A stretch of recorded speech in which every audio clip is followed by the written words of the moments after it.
Senhor esteja convosco.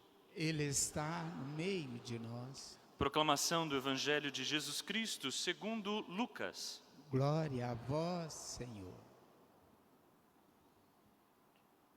Naquele tempo, Jesus disse aos discípulos: um homem rico tinha um administrador que foi acusado de esbanjar os seus bens. Ele o chamou e lhe disse: que é isto que ouço ao seu respeito? Presta contas da tua administração, pois já não podes mais administrar meus bens. O administrador então começou a refletir: o Senhor vai me tirar a administração. Que vou fazer? Para cavar não tenho forças, de mendigar tenho vergonha. Já sei o que vou fazer, para que alguém me receba em sua casa quando eu for afastado da administração. Então ele chamou cada um dos que estavam devendo ao seu patrão e perguntou ao primeiro: quanto deves ao meu patrão? Ele respondeu: 100 barris de óleo. O administrador disse: pega a tua conta, senta-te depressa e escreve 50. Depois ele perguntou a outro: e tu, quanto deves? Ele respondeu: 100 medidas de trigo. O administrador disse: pega a tua conta e escreve 80. E o Senhor elogiou o administrador desonesto, porque ele agiu com esperteza. Com efeito, os filhos deste mundo são mais espertos em seus negócios do que os filhos da luz. Palavra da salvação. Pelas palavras do Evangelho sejam perdoados os nossos pecados. Meus irmãos e minhas irmãs, nós, quando decidimos vir à igreja, certamente foi para ouvir coisas elevadas e de repente Jesus nos conta uma parábola no mínimo estranha, uma parábola que parece elogiar a desonestidade e a corrupção de um administrador que, para salvar a sua vida depois que for demitido, adultera as contas do patrão para fazer amigos, para ganhar amizades, a fim de que seja recebido por eles e não tenha que trabalhar nem mendigar. Uma parábola esquisita se nós não a colocarmos em seu preciso contexto no Evangelho de Lucas. O Evangelho de Lucas, o seu capítulo 16, é todo um discurso sobre o dinheiro. Sim, apesar de muitos não quererem e não acreditarem, Jesus fala de dinheiro e fala abundantemente. E neste capítulo, o núcleo, o centro, é justamente o versículo que diz: não deveis, não podeis servir a Deus e ao dinheiro, ou a um ou ao outro. Não podeis ter, portanto, dois senhores. Certamente, a lógica de Deus e a lógica do dinheiro são profundamente distintas. A lógica de Deus é a lógica da partilha, da solidariedade, da fraternidade e da justiça. A lógica do dinheiro é a lógica do acúmulo, do egoísmo, onde alguns têm muito e geralmente eles são bem poucos, enquanto muitos, uma grande parcela, divide pouquíssimo, uma miséria. Portanto, não é possível servir a estes dois senhores. Não é possível viver uma vida engajada em fazer o dinheiro o fim último da existência. O dinheiro é um meio, o dinheiro é uma ferramenta, mas muitas vezes ele é alçado ao lugar de fim da existência, fim absoluto.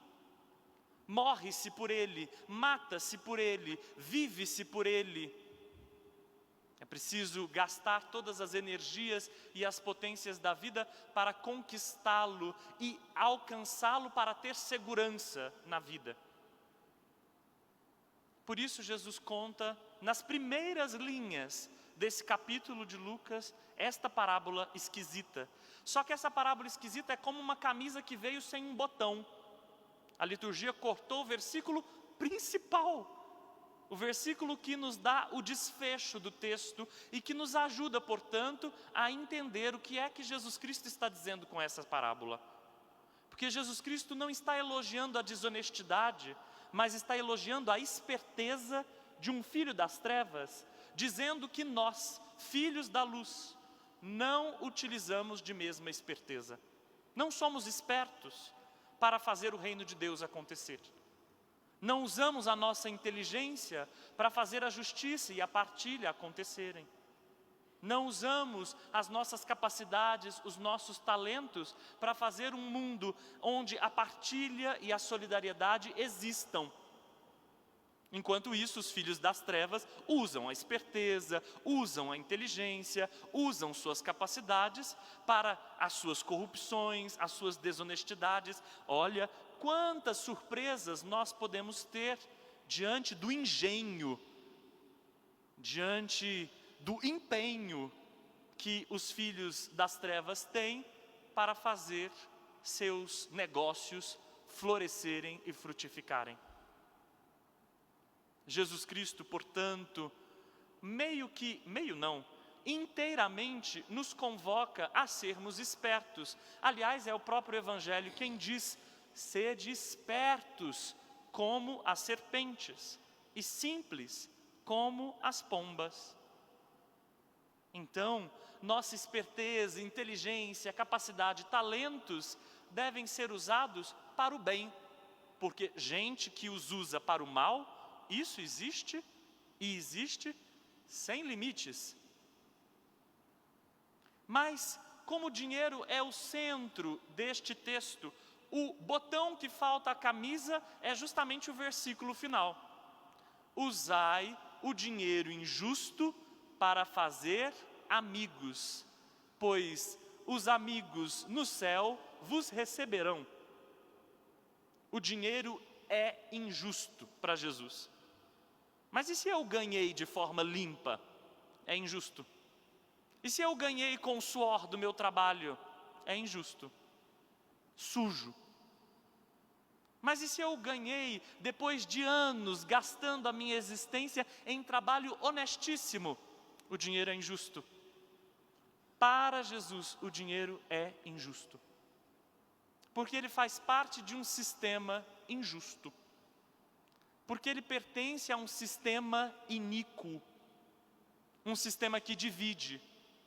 Um sistema de acúmulo. Um sistema de lucro. Um sistema de egoísmos.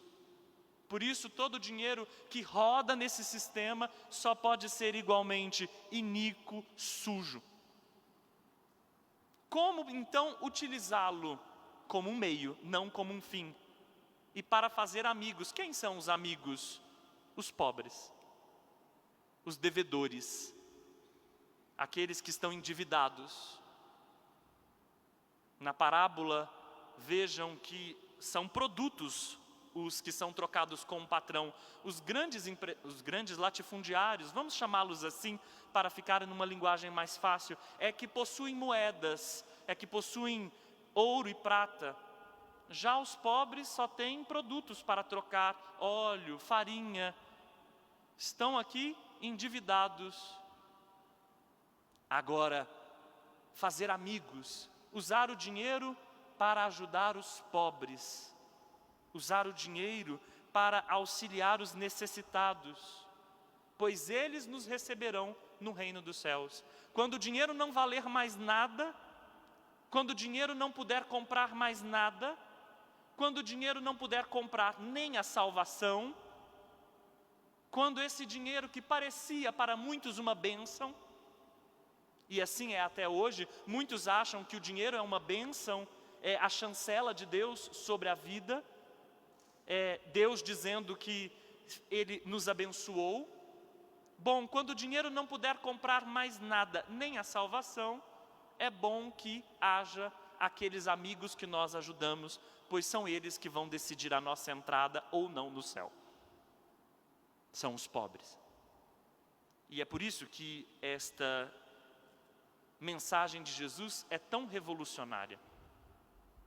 Quem nos receberá nos céus são os pobres. A primeira leitura de hoje, por sua vez, mostra Paulo como um exemplo de crucificado, um exemplo de homem que doou a sua vida inteiramente ao Evangelho. Paulo estava preso quando escreve aos Filipenses, e então por isso ele chora, por isso ele lamenta, pois ele sabe que muitos se desviaram do caminho de Jesus. Qual é o caminho de Jesus? A cruz. Quando a gente olha para a cruz, a gente vê o quê? A gente não vê a derrota do Senhor. A gente não vê um massacre de um humano. Não só isso, nós vemos sobretudo o Cristo que deu sua vida e por meio da cruz nos salvou. Portanto, da cruz para nós brota a vida. Porque Cristo deu a sua vida, Ele não quer mais sacrifícios, mas quer misericórdia. Mas muitos se esqueceram da cruz.